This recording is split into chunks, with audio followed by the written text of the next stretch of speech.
नमस्कार, आपके साथ मैं हूं सुमेरा खान। शुरुआत करते हैं इस वक्त की 25 बड़ी खबरों के साथ। अंकित सक्सेना मर्डर केस में कोर्ट का बड़ा फैसला, 3 दोषियों को आजीवन कारावास। कोर्ट ने तीनों दोषियों पर 50-50 हजार का जुर्माना भी लगाया। कोलकाता में सीएम ममता का पैदल मार्च, महिला दिवस पर महिलाओं की सुरक्षा को लेकर पैदल मार्च किया। बंगाल में हिरासत में ली गई बीजेपी की महिला विंग की नेता, संदेश खाली जाने से बंगाल पुलिस ने रोका, हिरासत में लिए जाने से पहले दे रही थी धरना। कश्मीर में बोले पीएम मोदी 370 नहीं है, इसलिए युवाओं को मिल रहा है मौका। 370 के नाम पर लोगों को किया गया गुमराह, कुछ खास परिवारों को हुआ फायदा। पीएम मोदी ने कश्मीर को दी 5,000 करोड़ की सौगात, बोले नई ऊंचाइयों को छू रहा है कश्मीर। कश्मीर को वेडिंग डेस्टिनेशन बनाना है, मेरा अगला mission wed in India. Srinagar में पीएम मोदी ने शंकराचार्य पर्वत के लिए किए दर्शन, हाथ जोड़कर किया नमन। डल झील के पास है शंकराचार्य पर्वत। मनोज सिन्हा बोले पीएम मोदी को कश्मीर से गहरा लगाव, कश्मीरियों का जीवन बदला, राज्य में पिछले 10 सालों में आए क्रांतिकारी बदलाव। श्रीनगर में बोले केंद्रीय मंत्री जितेंद्र सिंह, पीएम ने कश्मीरियों की आवाम को बदहाली से राहत दिलाकर बदला मुकद्दर। कश्मीर के युवाओं के हाथों में अब बंदूक नहीं कंप्यूटर है। यूपी में 13,000 अवैध मदरसे बंद करने की सिफारिश, ज्यादातर नेपाल सीमा से सटे मदरसे। एसआईटी ने बताया खाड़ी कनेक्शन अधिकतर खाड़ी से आए पैसों से बने हैं। अवैध मदरसों पर बोले यूपी के डिप्टी सीएम केशव प्रसाद मौर्य, शिक्षा के बहाने देश विरोधी गतिविधियों को नहीं किया जाएगा बर्दाश्त, दोषियों के खिलाफ होगी कार्रवाई। ब्रजेश पाठक बोले किसी भी हालत में राज्य में नहीं होने देंगे अवैध गतिविधियां, दोषियों के खिलाफ की जाएगी सख्त कार्रवाई। ब्रजेश पाठक बोले किसी भी हालत में राज्य में नहीं होने देंगे अवैध गतिविधियां, दोषियों के खिलाफ की जाएगी सख्त कार्रवाई। ईडी की याचिका पर राउज एवेन्यू कोर्ट का फैसला, केजरीवाल को 16 मार्च को पेश होने को कहा। दिल्ली के सीएम केजरीवाल ने शाम 4 बजे बुलाई इमरजेंसी मीटिंग, बिजली सब्सिडी को लेकर हो सकता है बड़ा फैसला। महाराष्ट्र के लोनावाला में शरद पवार ने पीएम मोदी पर साधा निशाना, बोले केजरीवाल को जेल में डालने वाले हैं मोदी, सत्ता का दुरुपयोग कर रही है बीजेपी। बेंगलुरु ब्लास्ट के आरोपी की नई तस्वीर आई सामने, ब्लास्ट से पहले जाता हुआ दिखाई दे रहा संदिग्ध। एनआईए ने जारी की आरोपी की तस्वीर, आरोपी पर 10 लाख का रखा है इनाम।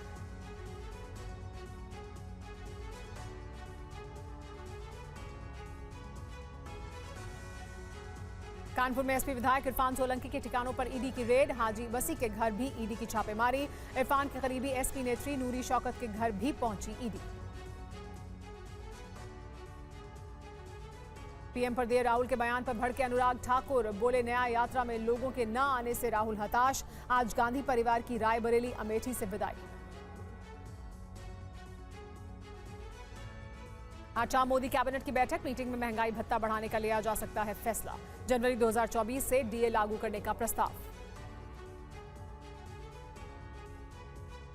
जौनपुर में बीजेपी नेता प्रमोद यादव की हत्या, अज्ञात बदमाश गोली मारकर हुए फरार, छानबीन में जुटी है पुलिस। लोकसभा चुनाव से पहले एनडीए में शामिल हुई टिपरा मोथा पार्टी, 2 टिपरा मोथा विधायकों ने ली मंत्री पद की शपथ। किसानों के प्रदर्शन पर पंजाब हरियाणा हाईकोर्ट की फटकार, बच्चों को आगे कर रहे कैसे माता पिता हैं, बॉर्डर पर हथियारों के साथ प्रदर्शन क्यों। हरियाणा के नूह के स्कूलों में आज भी हुई नकल की कोशिश, भारी संख्या में पहुंचे नकल कराने लोग, पुलिस रही मुस्तैद, पुलिस को देख भागे नकल कराने वाले। यूपी के सहारनपुर में चेकिंग के दौरान संदिग्ध कार से मिले 38,35,000 रुपए, कार को जब्त कर गाड़ी में मौजूद लोगों से पुलिस कर रही है पूछताछ। दिल्ली में सेक्सटॉर्शन रैकेट का भंडाफोड़, पुलिस ने 2 सगे भाइयों को किया गिरफ्तार। आरोपियों के पास से 7 मोबाइल बरामद किए गए। और यही है बड़ा सवाल, नकल की दीवार आखिर टूटती क्यों नहीं है। हरियाणा के नूंह में आज एक बार फिर नकल की तस्वीरें सामने आई हैं। शिक्षा मंत्री, शिक्षा बोर्ड के चेयरमैन के दावों की पोल खुल गई जब एक बार फिर नकल कराने वाले लोग पहुंचे। नूंह में आज फिर नकल कराने वालों की तस्वीरें सामने आई। 10वीं के अंग्रेजी के पेपर में जमकर हुई नकल। यासीन मेव सीनियर सेकेंडरी स्कूल में किस तरह से नकल कराई जा रही थी, उसकी तस्वीरें सामने आई। बुजुर्ग, युवा और लड़कियों ने भी नकल कराई। देखिए, ये नूंह की तस्वीरें हैं। पुलिस वहां मौजूद थी, लेकिन उसके बावजूद इस तरह की तस्वीरें सामने आई। आज की तस्वीरें हम आपको दिखा रहे हैं। कल भी इस तरह की तस्वीरें सामने आई थी। उसके बाद ये उम्मीद की जा रही थी कि आज ऐसी तस्वीरें देखने को नहीं मिलेंगी, लेकिन आज अंग्रेजी का पेपर था और उसके बावजूद, तब जबकि कल ये तस्वीरें सामने आ गई थी, सख्ती की बात की जा रही थी, उसके बावजूद नूंह के स्कूल में किस तरह से 10वीं के अंग्रेजी के पेपर में जमकर हुई नकल, उसकी तस्वीरें हैं। ये आज की तस्वीरें हैं, आपको याद दिला दें, क्योंकि कल भी ऐसी तस्वीरें सामने आई थी, लेकिन उसके बाद आज एक बार फिर वही तस्वीरें सामने आई हैं। बुजुर्ग, युवा, लड़कियों ने, हर किसी को नकल कराते हुए दिखाई दिए लोग। और देखिए किस तरह से नकल कराने के लिए 1-2 नहीं, कई संख्या में लोग यहां पर मौजूद थे। पुलिस यहां मुस्तैद जरूर थी, लेकिन उसके बावजूद नकल कैसे हो रही थी, उसकी तस्वीरें कैद की गई। नूंह के स्कूलों में खुलेआम किस तरह से नकल कराई जा रही थी, देखिए ये तस्वीरें कैद हुई कैमरे में। ये आज की तस्वीरें हैं, नूंह के यासीन मेव सीनियर सेकेंडरी स्कूल की ये तस्वीरें हैं। किस तरह से यहां पर इंग्लिश के पेपर में नकल कराई जा रही थी। और देखिए स्कूल की छतों से कैसे नकल कराने के लिए आगे बढ़े। ऐसी ही तस्वीरें पहले भी सामने आई थी। नकल कराने के लिए 1-2 नहीं, बड़ी संख्या में लोग यहां पर मौजूद थे। स्कूल की छत से जाकर नकल कराई जा रही है, अलग अलग रास्तों से, अलग अलग तरीकों से। देखिए कैसे नकल कराई जा रही है, कैसे पर्चे पहुंचाए जा रहे हैं। और ये हालत है नकल की तस्वीरें। और ये तब है जब नकल की तस्वीरें एक दिन पहले भी सामने आ गई थी। उसके बावजूद देखिए ये कल की तस्वीर और उसके बाद आज की तस्वीर। तो कल की तस्वीर सामने आने के बाद कैसे छतों पर चढ़कर, दीवार पर चढ़कर किस तरह से नकल कराई जा रही थी। 1-2 नहीं, बड़ी संख्या में लोग मौजूद थे जो नकल कराने के लिए पहुंचे थे और नकल करा रहे थे। और ये कल तस्वीरें सामने आने के बाद आज एक बार फिर वैसी ही तस्वीरें देखने को मिली। TV9 संवाददाता ने नूंह से ये एक्सक्लूसिव रिपोर्ट भेजी है, आप इसे देखिए और तब आपको समझ में आएगा कि किस तरह से हो रही है नकल। तावड़ू के चंद्रावती स्कूल में 5 मार्च को बोर्ड परीक्षा के दौरान नकल करवाने का वीडियो सामने आया। एक बार फिर जो नकल कराने वाला गैंग है वो सामने आपको स्कूल के पीछे खेतों में नजर आएगा। और दूसरी तरफ ये पुलिस की सिक्योरिटी फोर्स है जो कि यहाँ स्कूल में पहुंची थी ताकि कोई नकल न करने पाए। लेकिन नकल कराने वाला जो गैंग है उनको शायद पुलिस का खौफ नहीं था। सारी कुछ जानकारी होने के बावजूद पुलिस की टीम से पहले वो यहाँ एक बार फिर पहुंचे कि वो अपने दोस्तों को रस्सी के जरिए तीसरी मंजिल तक पहुंच करके नकल करवा पाए। और उसको रोकने के लिए प्रशासन मौजूद है। देखिए किस तरीके से आपको इस सामने तमाम लोग नजर आएंगे। धारा 144 लगाई गई है यहाँ पर ताकि किसी भी कीमत पर बोर्ड परीक्षाओं में नकल ना होने दे।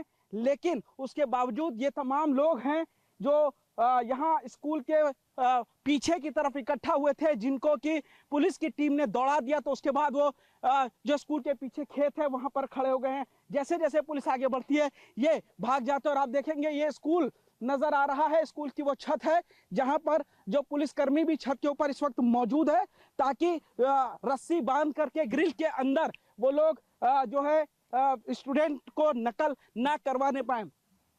सामने छत पर मौजूद पुलिसकर्मी और ये जो जंगले आप देख रहे हैं, खिड़की देख रहे हैं, इन्हीं खिड़कियों में रस्सी बांध करके जो नकल की पर्चियां थी वो पहुंचाई गई थी। फिलहाल पुलिस की कोशिश है कि बोर्ड परीक्षाओं के दौरान नकल ना होने पाए, लेकिन नकल कराने वाले भी अपनी जिद पर अड़े हैं कि वो नकल करा कर रहेंगे। देखिए किस तरीके से खेतों के बीच में स्कूल के पीछे ये तमाम लोग मौजूद हैं अपना मुंह छुपाते हुए। पुलिस ने जब इनको स्कूल के पीछे दीवार से खदेड़ा है तो वो इस तरीके से यहाँ पर पहुंचे हैं। उसके अलावा कुछ लड़के आपको उधर मौजूद नजर आएंगे, वो भी इस वक्त यहाँ नकल कराने पहुंचे हुए हैं। कैमरामैन विजय के साथ पुनीत शर्मा, TV9 भारतवर्ष, नूंह। पुनीत से बात भी करेंगे, लेकिन आपको दो तस्वीरें दिखाते हैं जो नकल की हकीकत और कितनी व्यापक है, किस तरह से खुलेआम नकल कराई जा रही है और नकल कराने वालों को किसी का डर नहीं है, वो ये दो तस्वीरें बयान करती हैं। कैसे? देखिए, ये जो तस्वीर है, ये तस्वीर आप जो देख रहे हैं, ये कल की तस्वीर है। ये तस्वीर कल सामने आई थी।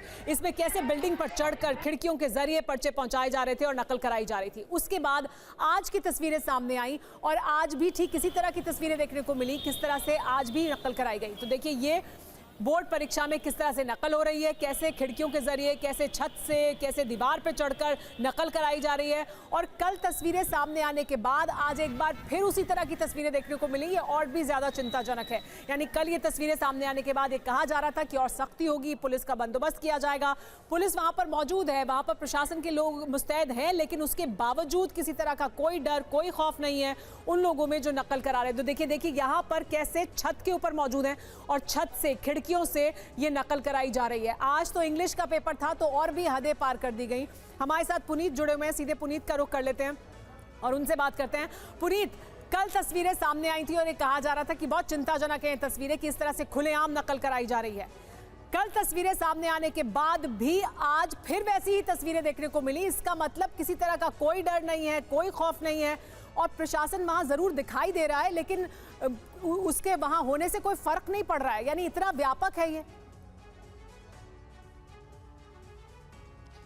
देखिए, अपराध होने के बाद खासतौर से जब पुलिस मौके पर मुस्तैद हो जाती है तो ये उम्मीद की जाती है कि अपराधी दोबारा अपराध नहीं करेगा। लेकिन नू के या फिर तावड़ू की जो तस्वीरें सामने आई है वो वाकई में बहुत ज्यादा हैरान करती हैं। पुलिस मौके पर मौजूद है और उसके बावजूद जो नकल कराने के लिए 100 से 150 के संख्या में जो लड़के थे वो यहाँ पर स्कूल में पहुंचते हैं, चंद्रावती स्कूल के बाहर, और कोशिश करते हैं कि किसी तरीके से नकल कराए। लेकिन जब पुलिस उनको दौड़ाती है, लाठियां बांधती है, तो वो खेतों में चले जाते हैं। और इतना ही नहीं, 2 से ढाई घंटे तक लगातार इंतजार करते हैं कि किसी भी तरीके से पुलिस हटे और फिर वो एक बार नकल करा पाए। लेकिन पुलिस यहाँ पर मुस्तैद रहती है, कई बार आने की कोशिश करते हैं। आपको दिखाएंगे, ये देखिए पुलिस अभी भी मौके पर मौजूद है। 12:30 से 3:30 बजे तक का ये पेपर होना। छतों पर आप देखेंगे तो आपको पुलिसकर्मी लगातार नजर आएंगे। जो भी कोई नजदीक आ रहा है उनको पुलिस तुरंत ही पकड़ने की कोशिश करे। लाइव रेड जब पुलिस ने की उस दौरान हम भी पुलिस के साथ थे और हमने पुलिस से बातचीत की तो पता चला कि कई लोगों को पुलिस ने हिरासत में भी लिया है जो लड़कों को नकल कराने के लिए आए थे। लेकिन समझ में नहीं आता है कि ऐसा कौन सा भविष्य यहाँ पर तय कराने के लिए ये कम उम्र के नौजवान लड़के पहुंचे हैं जो नकल कराने के लिए अपनी जान को जोखिम में डाल रहे हैं। ये आप जो बिल्डिंग देख रहे हैं लगभग 3 मंजिला, ये 50 फीट से ऊपर की ये हाइट है इसकी, और यहाँ पे बाकायदा रस्सी से बांध करके, रस्सी पर लटक करके 25 खिड़कियों में अलग अलग कक्षाओं में जिस तरीके से पर्ची दी गई है जी पुनीत, और यही तस्वीरें सामने आई थी जो बहुत चिंताजनक थी और उसके बाद आज फिर वैसी तस्वीरें देखने को मिली हैं। लेकिन ये सवाल जरूर हमारी शिक्षा व्यवस्था पर भी खड़ी करते हैं कि आखिर किस तरह की शिक्षा दी जाती है जिसके बाद इस तरह से नकल करने की जरूरत पड़े एग्जाम को पास करने के लिए। पुनीत, वापस आपके पास आएंगे, लेकिन इस बीच अपने दर्शकों को ये बता दें कि साल 2024 में अभी तक कौन कौन से बड़े पेपर लीक हुए हैं, कौन कौन से ऐसे घटनाक्रम हुए हैं जिसमें पेपर लीक का मामला सामने आया है। सबसे पहले राजस्थान, 5 मार्च को यहां सब इंस्पेक्टर भर्ती परीक्षा हुई थी। टॉपर समेत अब 14 ट्रेनी एसआई गिरफ्तार कर लिए गए हैं और इसमें कहा यह जा रहा है कि बहुत बड़ी संख्या में लोग इसमें शामिल हैं। ऊपर तक पुलिस अधिकारियों को इसकी जानकारी थी। उत्तर प्रदेश में भी 5 मार्च को पुलिस भर्ती परीक्षा हुई थी जिसे रद्द कर दिया गया। यहां पर भी ये कहा गया कि पेपर लीक हुआ है, इसमें कई गिरफ्तारियां हो चुकी हैं। तेलंगाना में भी 2 मार्च को इंटरमीडिएट की जो परीक्षा हुई थी उसकी जांच जारी है। महाराष्ट्र के पुणे में भी 28 फरवरी को इंटरमीडिएट की जो परीक्षा हुई थी उसमें भी केस दर्ज किया गया है और उस मामले में भी अब जांच की जा रही है। केरल में 19 फरवरी को इंटरमीडिएट की जो परीक्षा हुई उसमें भी जांच जारी है, वहां पे जांच की जा रही है। झारखंड में भी 5 फरवरी को कर्मचारी चयन आयोग की परीक्षा थी और भर्ती परीक्षा को रद्द कर दिया गया। यानी 1-2 नहीं, हर तरह की परीक्षाएं, चाहे वो इंटरमीडिएट लेवल की हो या वो नौकरी की भर्ती का मामला हो, और देश के किसी भी राज्य में यानी झारखंड से लेकर महाराष्ट्र तक, राजस्थान तक तमाम ऐसी परीक्षाएं हैं जिसमें पेपर लीक हुए हैं या फिर परीक्षा पर सवाल उठे हैं और उसकी जांच की जा रही है। लेकिन इस वक्त की बड़ी खबर आपको राजस्थान से बता देते हैं। राजस्थान में पेपर लीक मामले में ईडी ने बड़ा एक्शन लिया है। आरोपियों और मास्टरमाइंड के घरों की जब्ती शुरू कर दी गई है। दिल्ली कोर्ट से ईडी को इसकी इजाजत मिली थी, जिसके बाद एक कार्रवाई की जा रही है। सरगना सुरेश ढाका समेत कई लोगों पर कार्रवाई हो रही है। जब्ती शुरू हो गई है उनके घरों की। गोपाल और भूपेंद्र सारण की संपत्तियों पर भी कब्जा कर लिया गया है। ईडी को इसके आदेश मिले थे और ईडी की तरफ से अब ये सख्त कार्रवाई राजस्थान में की जा रही है। और रुख अगली बड़ी खबर का, दिल्ली का अंकित सक्सेना केस। अंकित सक्सेना मर्डर केस में कोर्ट ने सुनाया है फैसला। कोर्ट ने सुनाई अंकित के हत्यारों को उम्र कैद की सजा। दिल्ली की 30 हजारी कोर्ट ने तीनों दोषियों को उम्र कैद की सजा सुनाई है। कोर्ट में तीनों दोषियों पर 50,000 रुपए का जुर्माना भी लगाया गया है। 6 साल बाद मिला है अंकित सक्सेना को न्याय। 2018 में अंकित सक्सेना की हत्या हुई थी, जिसके बाद अब 30 हजारी कोर्ट ने इस मामले में जो दोषी हैं उनको उम्र कैद की सजा सुनाई है। 3 लोग हैं जिन्हें उम्र कैद की सजा सुनाई गई है। 6 साल के बाद इस मामले में 30 हजारी कोर्ट द्वारा ये बड़ा फैसला सुनाया गया है। अंकित के हत्यारों को उम्र कैद की सजा हुई है। 30 हजारी कोर्ट की तरफ से सजा की गई है। अंकित सक्सेना का जिस तरह से उसकी हत्या की गई थी उस पर सवाल उठे थे। आपको 2 तस्वीरें दिखा रहे हैं हम। पहली तस्वीर फोटोग्राफर अंकित सक्सेना की है, 6 साल पहले, जिसकी दिल्ली के खयाला इलाके में हत्या कर दी गई थी। और आज की तस्वीर है एक, जो दूसरी तस्वीर आप देख रहे हैं, जब 30 हजारी कोर्ट ने 3 दोषियों को, अंकित की प्रेमिका की मां, बाप और मामा को उम्र कैद की सजा सुनाई। लेकिन क्या है दिल्ली का अंकित सक्सेना मर्डर केस, आपको एक बार फिर याद दिला देते हैं किस तरह से ये केस सुर्खियों में आया था। इसके बाद कार्रवाई की मांग उठी थी। फरवरी 2018 को 23 साल के फोटोग्राफर अंकित सक्सेना की हत्या हुई थी। खयाला इलाके की लड़की के साथ अंकित का एक रिलेशनशिप था। 1 फरवरी को लड़की ने अंकित के साथ शादी का फैसला किया। अंकित से लड़की की बातचीत हुई, जो घर वालों को पता चल गई। लड़की के माता पिता शहनाज अकबर अली रिश्ते के खिलाफ थे। लड़की के माँ बाप और चाचा अंकित के घर पहुंचे। अंकित रास्ते में ही उन्हें चौराहे पर किसी से बात करता हुआ मिल गया। शहनाज बेगम और अकबर अली और मोहम्मद सलीम ने अंकित पर वहीं हमला कर दिया, यानी सड़क पर खुलेआम। लड़की के पिता ने अंकित पर चाकू से भी वार किए थे। हमले में घायल अंकित की मौके पर ही मौत हो गई थी, जिसके बाद ये मामला प्रकाश में आया। इस पर न्याय दिलाने की मांग उठी और अब 6 साल के बाद 30 हजारी कोर्ट की तरफ से सख्त सजा सुनाई गई है। लेकिन दोषियों को उम्र कैद की सजा होने पर अंकित की मां ने प्रतिक्रिया दी है। दोषियों को फांसी की सजा होनी चाहिए थी, यानी उम्र कैद की सजा से और सख्त सजा होनी चाहिए थी। अंकित की मां की तरफ से बात रखी गई है कोर्ट का फैसला सामने आने के बाद कि दोषियों को उम्र कैद नहीं बल्कि फांसी की सजा होनी चाहिए थी। क्या बोलूं मैं, अब उन्होंने तो अपना फैसला सुना ही दिया। हमने तो फांसी की सजा बोली थी। सब दुनिया ने यही बोला था उस टाइम की फांसी की सजा होनी चाहिए उनको सबको, पर यही है ना, कानूनी हमारा ऐसा क्या कर सकते। अच्छा, तो आप कोर्ट के फैसले से संतुष्ट नहीं है? क्या कम सजा होने का?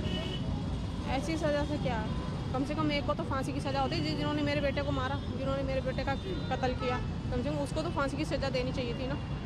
चलो 2 को उम्र, हाँ 2 को उम्र कैद हुई थी, एक को तो फांसी की सजा होनी चाहिए थी जिसने मेरे बेटे को मारा, कत्ल किया जिसने। तो तीनों दोषियों में से अदालत ने किसी को भी फांसी की सजा नहीं, किसी को फांसी की सजा नहीं हुई है।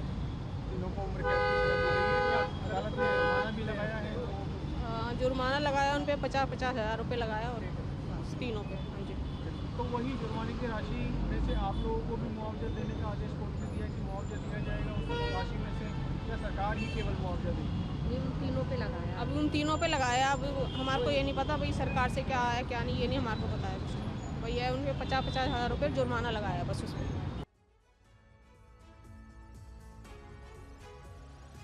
और आपको बता दें कि आज शाम 5:50 पर TV9 भारतवर्ष पर प्रधानमंत्री मोदी आ रहे हैं। और इस वक्त की बड़ी खबर आ रही है यूपी से। यूपी में 13,000 अवैध मदरसों पर कार्रवाई होगी, ये जानकारी मिल रही है। यूपी में अवैध मदरसों को बंद करने की सिफारिश की गई है। ज्यादातर मदरसे नेपाल सीमा पर मौजूद हैं। अधिकतर मदरसे खाड़ी से आए पैसों से बनाए गए हैं। आय और खर्च का हिसाब नहीं दे सके ये मदरसे, और इस वजह से अब सिफारिश की गई है कि इन मदरसों को बंद कराया जाए। ज्यादातर मदरसे जिनको बंद करने की सिफारिश की जा रही है ये नेपाल सीमा पर मौजूद हैं, और ये बताया जा रहा है कि इन मदरसों को ज्यादातर बनाने के लिए जो पैसा है वो खाड़ी के देशों से आया है। आय और खर्च का हिसाब नहीं दे सके मदरसे ऑडिट के दौरान, जिसके बाद ये सिफारिश की गई है कि इन मदरसों को बंद कर दिया जाए।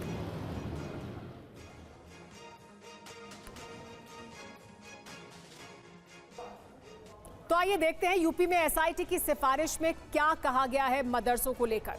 यूपी में एसआईटी की सिफारिश में यह कहा गया है कि 13,000 अवैध मदरसे मौजूद हैं जिन्हें बंद किया जाना चाहिए। अधिकतर अवैध मदरसे नेपाल बॉर्डर पर मौजूद हैं, ये भी बताया गया है इस सिफारिश में। एसआईटी की जो जांच है उसमें ये बात सामने आई। मदरसों के निर्माण में खाड़ी देशों से पैसा आया। ज्यादातर इन मदरसों में जो पैसा लगा है, इनको बनाने में जो पैसा आया, वो खाड़ी के देशों से आया है। कहां कहां पर मौजूद है ये भी बताया गया। महाराजगंज, श्रावस्ती और बहराइच में ये अवैध मदरसे मौजूद हैं, यानी नेपाल की सीमा से लगते हुए जो जिले हैं वहां पर ज्यादातर ये मदरसे हैं। बहराइच, सिद्धार्थनगर और सहारनपुर में भी अवैध मदरसे हैं, यानी सिर्फ नेपाल सीमा पर ही नहीं, बाकी जगहों पर भी इस तरह के मदरसे हैं जिनमें खाड़ी के देशों से आया हुआ पैसा लगा है। यहाँ पर आय और जो खर्च है उसका हिसाब मदरसे नहीं दे पाए एसआईटी की जांच में, जिसके बाद एसआईटी द्वारा ये सिफारिश की गई है। हर सीमावर्ती जिले में 500 से ज्यादा अवैध मदरसे मौजूद हैं, यानी ज्यादातर जो जिले हैं, जो सीमावर्ती जिले हैं, वहां पर 500 मदरसे हर जिले में हैं। 5,000 मदरसों के पास अस्थायी मान्यता है। ऐसे 5,000 मदरसे हैं जिनके पास स्थायी मान्यता नहीं है, अस्थायी मान्यता है, उनके भी खिलाफ सिफारिश की गई है एसआईटी द्वारा। एक और बड़ी खबर आपको बता दें इस मामले से जुड़ी हुई। एसआईटी की सिफारिश पर केशव प्रसाद मौर्य ने बयान दिया है।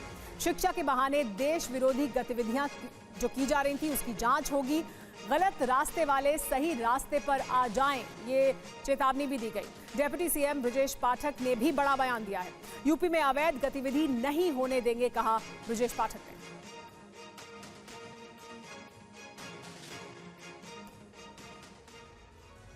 लेकिन अब सवाल यह है कि एक्शन की सिफारिश क्यों की गई, ये भी समझ लीजिए कि जो एसआईटी की जांच थी उसके बाद एक्शन लेने की सिफारिश क्यों की गई है। एक्शन की सिफारिश की कुछ मुख्य वजहें हैं जिसकी वजह से एसआईटी की रिपोर्ट में ये सिफारिश की गई। कुछ मदरसों पर शारीरिक शोषण करने का आरोप लगा है, जो गंभीर आरोप है। इसके अलावा मदरसों ने आय और खर्च का ब्यौरा नहीं दिया। देश विरोधी गतिविधियों के इस्तेमाल होने का भी शक है, यानी देश विरोधी गतिविधियों में इनका इस्तेमाल किया जाने का शक जाहिर किया गया। हवाला के जरिए खाड़ी देशों से पैसे भेजे गए जिनके जरिए निर्माण हुआ है इन मदरसों का, ये एसआईटी की जांच में पाया गया। सोची समझी साजिश के तहत टेरर फंडिंग हो रही है, ये भी कहा गया है इन मदरसों को लेकर एसआईटी की रिपोर्ट में। मदरसों ने दान दाताओं के नाम नहीं बताए हैं, यानी किस किस ने दान दिया इन मदरसों को बनाने के लिए। 100 करोड़ की फंडिंग के आरोप के बाद ये जांच शुरू हुई थी एसआईटी की, जिसके बाद एसआईटी ने ये सिफारिश की है कि इन मदरसों को खत्म किया जाना चाहिए, ये सख्त कार्रवाई होनी चाहिए। यूपी में ये मुद्दा बहुत बड़ा है, इस पर समाजवादी पार्टी और मुस्लिम नेताओं का क्या कहना है, आइए वो भी आपको सुनवाते हैं। देखिए, भारतीय जनता पार्टी के पास आखिर मुद्दे क्या है? हिंदू मुसलमान, मंदिर मस्जिद, भजन कीर्तन, अजान, लव जिहाद, हिजाब, नकाब, मदरसा, फिल्में, मज़ारे, यूसीसी, हलाल प्रोडक्ट, इन सब मुद्दों के पीछे भारतीय जनता पार्टी छुप जाना चाहती है। इसलिए आज मदरसों की बात कर रही है, जिससे उसे किसान, मजदूर, नौजवान पे जवाब न देना पड़े। भारतीय जनता पार्टी अवैध मदरसों के नाम पे लगातार हिंदू मुसलमान करना चाहती है, लेकिन समाजवादी पार्टी वो मुद्दों पे सवाल पूछती रहेगी, मुद्दों से भारतीय जनता पार्टी को भागने नहीं देगी। ये मदरसे लगभग 30-40 साल पुराने हैं और काफ़ी पुराने मदरसे चल रहे हैं। इनमें 5,000 मदरसे मान्यता प्राप्त हैं। तो जब मान्यता दी जाती है, अधिकारी मान्यता देते हैं तो तमाम पेपर चेक करते हैं, मौका मुआयना करते हैं। तो ऐसी कंडीशन में एकदम सिरे से मदरसों को बंद करने का आदेश देना ये उचित नहीं है, दुरुस्त नहीं है। हाँ, जहाँ तक टेरर फंडिंग की बात है तो ये ज़रूर ये चिंताजनक विषय है और ऐसे लोगों के खिलाफ कार्रवाई की जाना चाहिए। उत्तर प्रदेश के डिप्टी सीएम ब्रजेश पाठक का क्या कहना है इस मुद्दे पर, आइए वो भी सुनवाते हैं। उत्तर प्रदेश में अगर कोई भी ऐसी गतिविधि है, शिक्षा को लेकर के कोई समस्या नहीं है, लेकिन शिक्षा के केंद्रों की आड़ में अगर कोई गैर कानूनी गतिविधि है तो उसकी जांच होगी और जांच में जो दोषी होंगे उनके खिलाफ कार्रवाई होगी। भारी फंडिंग आई है सर, विदेशों से कहा गया। नहीं, जैसा आप बता रहे हैं उसको मैं सुन भी रहा हूं। मैंने कहा जो गलत करेगा कानून उसके खिलाफ कठोर कार्रवाई करेगा और जो सही करेगा सरकार उसका संरक्षण करेगी। हमारी सरकार पूरी तरह से प्रदेश में कानून व्यवस्था को और सुदृढ़ करेगी। किसी भी स्थिति में हम गैर कानूनी गतिविधियों को प्रदेश में होने नहीं देंगे और जो भी दोषी होगा उसके खिलाफ कड़ी कार्रवाई होगी। हाँ, रिपोर्ट आने के बाद जो भी विधि सम्मत होगा उसके खिलाफ कड़ी कार्रवाई होगी। और आज शाम 5:50 पर TV9 भारतवर्ष पर प्रधानमंत्री मोदी आ रहे हैं। इसके अलावा आपको बता दें कि एक और बड़ी खबर, शाहजहां शेख से सीबीआई के 2 अधिकारियों ने पूछताछ की है। थोड़ी देर पहले सीबीआई ने शाहजहां शेख से पूछे कई सवाल। सीबीआई ने पूछा ईडी पर हमले के दिन किसे फोन किया था, हमले वाले दिन 2 नंबर क्यों व्यस्त जा रहे थे, ये भी सीबीआई की तरफ से पूछा गया। शाहजहां शेख से सवाल जवाब ऑन रिकॉर्ड लिया जाएगा। शाहजहां शेख की कस्टडी सीबीआई को कल शाम मिल गई थी, जिसके बाद अब सीबीआई की तरफ से सख्त पूछताछ की जा रही है। सीबीआई ने कई अहम सवाल पूछे हैं, जिसमें थोड़ी देर पहले जो सवाल जवाब शुरू किए गए उसमें ईडी पर हमले के दिन किसे फोन किया यह सवाल पूछा गया। इसके अलावा 2 नंबर थे जो व्यस्त आ रहे थे, उनके बारे में भी सीबीआई ने पूछा है। शाहजहां शेख से जो भी सवाल जवाब होंगे वो ऑन रिकॉर्ड लिए जाएंगे।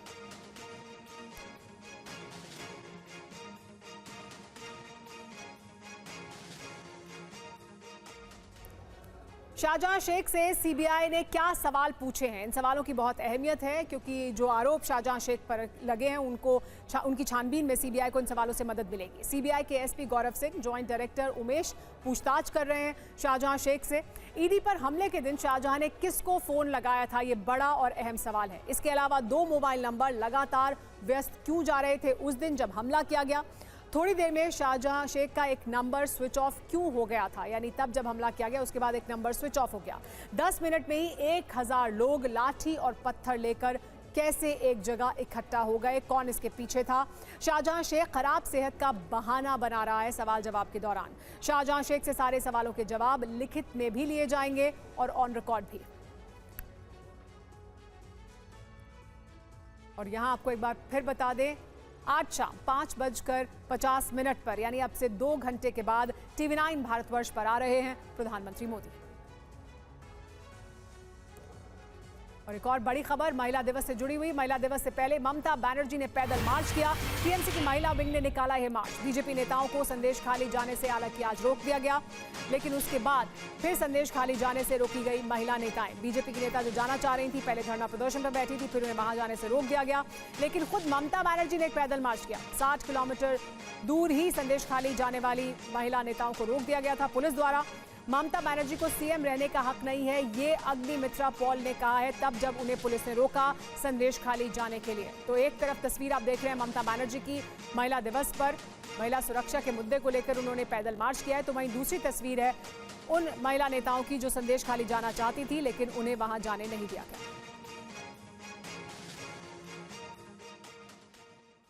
ममता बनर्जी के मार्च से TV9 रिपोर्टर रवि दत्ता की एक रिपोर्ट आई, आपको दिखाते हैं। इस वक्त मैं हूं कोलकाता के सड़कों पे, जहां पे ममता बनर्जी रास्ते पे उतरे हैं। कल अंतर्जातीय महिला दिवस है और उसके चलते ममता बनर्जी यहां पे अपना रैली शुरू कर चुके हैं, लेकिन माना ये जा रहा है ये ममता बनर्जी का चुनाव का जो रैली है उसका पहला कदम है। आज नॉर्थ कोलकाता में ममता बनर्जी यहां पे रैली से निकले हैं और उनके साथ सारे महिला पहले चल रहे हैं। और सबसे बड़ी बात है, जब संदेश खाली का मुद्दा पूरा देश में है तब ममता बनर्जी का रास्ते पे उतरना और हर महिला के मुंह पे ममता बनर्जी का मास्क होना अपने आप में ये दर्शाता है कि ममता बनर्जी यहाँ पे चौकन्ना है कि राज्य में क्या हो रहा है। सबसे बड़ी बात है कि यहाँ पे आप देख सकते हैं ममता बनर्जी एकदम शुरू में है और वो यहाँ पे चल रही है, लेकिन इसके साथ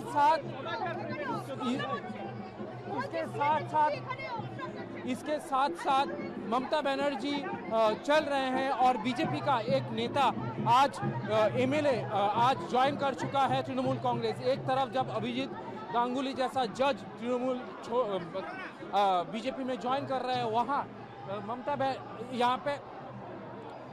बनर्जी यहाँ पे अभिजीत गांगुली जहाँ आज बीजेपी ज्वाइन कर चुके हैं, वहीं बीजेपी का MLA आज जब तृणमूल ज्वाइन कर रहे हैं तब ये आम सी बात हो जाती है कि दोनों तरफ आंख बराबर है।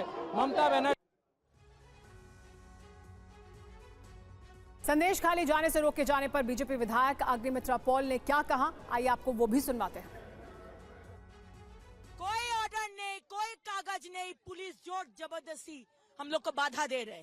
ये राजारहाट है, यहाँ पर कोई 144 धारा नहीं है।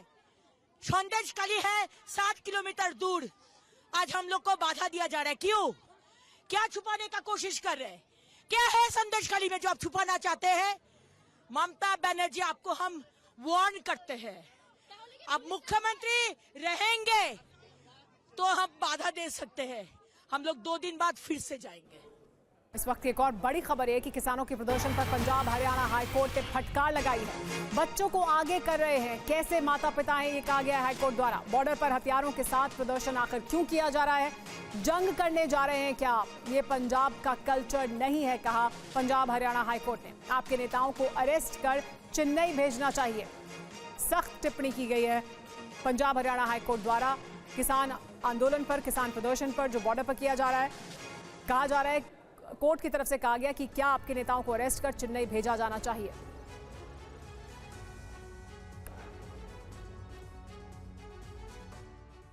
तो किसान आंदोलन पर पंजाब हरियाणा हाईकोर्ट ने क्या कहा है, बड़ी बातें क्या कही गई कोर्ट की तरफ से, आइए वो आपको बताते हैं। पहली बड़ी बात यह कि पंजाब हरियाणा अपनी जिम्मेदारी निभाने में नाकाम रहे हैं, यानी दोनों राज्यों को कटघरे में खड़ा किया।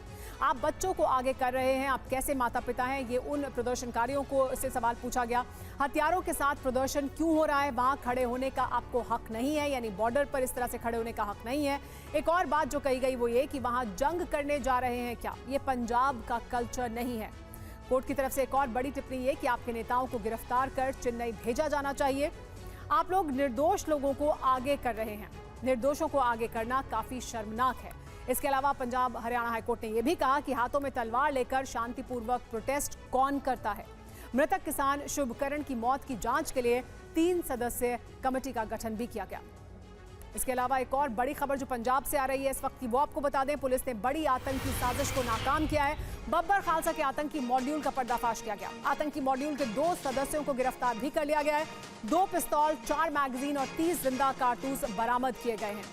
ये बड़ी कामयाबी जो पंजाब पुलिस को मिली है। बब्बर खालसा के आतंकी मॉड्यूल का पर्दाफाश किया, साथ ही हथियारों की बरामदगी भी की गई।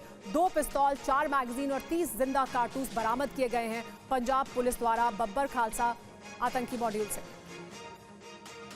पंजाब पुलिस ਨੂੰ ਅੱਜ ਇੱਕ ਵੱਡੀ ਸਫਲਤਾ ਪ੍ਰਾਪਤ ਹੋਈ ਜਦੋਂ ਬੱਬਰ ਖਾਲਸਾ ਇੰਟਰਨੈਸ਼ਨਲ ਮੋਡਿਊਲ ਦੇ 2 ਮੈਂਬਰਸ ਨੂੰ ਗ੍ਰਿਫਤਾਰ ਕੀਤਾ ਗਿਆ ਤੇ ਇਹਨਾਂ ਦੇ ਕੋਲੋਂ ਪਿਸਟਲਸ ਤੇ ਸੋਫਿਸਟੀਕੇਟਡ ਵੈਪਨਸ ਰਿਕਵਰ ਕੀਤੇ ਗਏ। ਯੂਐਸਏ ਬੇਸਡ ਹੈਪੀ ਪਾਸੀਆਂ ਅਤੇ ਪਾਕਿਸਤਾਨ ਬੇਸਡ ਹਰਵਿੰਦਰ ਰਿੰਦਾ ਇਸ ਮੋਡਿਊਲ ਨੂੰ ਆਪਰੇਟ ਕਰਦੇ ਸੀਗੇ ਤੇ ਯੂਏਪੀਏ ਦਾ ਕੇਸ ਦਰਜ ਕਰਕੇ ਇਸ ਦੀ ਇਨਵੈਸਟੀਗੇਸ਼ਨ ਕੀਤੀ ਜਾ ਰਹੀ ਹੈ। ਪੋਸੀਬਲ ਟਾਰਗੇਟਡ ਕਿਲਿੰਗਸ ਅਵਰਟ ਹੋਈਆਂ ਹੈ। ਫਾਰਵਰਡ ਤੇ ਬੈਕਵਰਡ ਲਿੰਕੇजेस ਐਕਸਪਲੋਰ ਕੀਤੇ ਜਾਣਗੇ ਤੇ Punjab police is fully committed to maintain peace and harmony in the state. और अब आपको बताते हैं बब्बर खालसा का ये आतंकी मॉड्यूल कैसे ऑपरेट कर रहा था, जो बड़ी सफलता पंजाब पुलिस को मिली इसका पर्दाफाश करने में।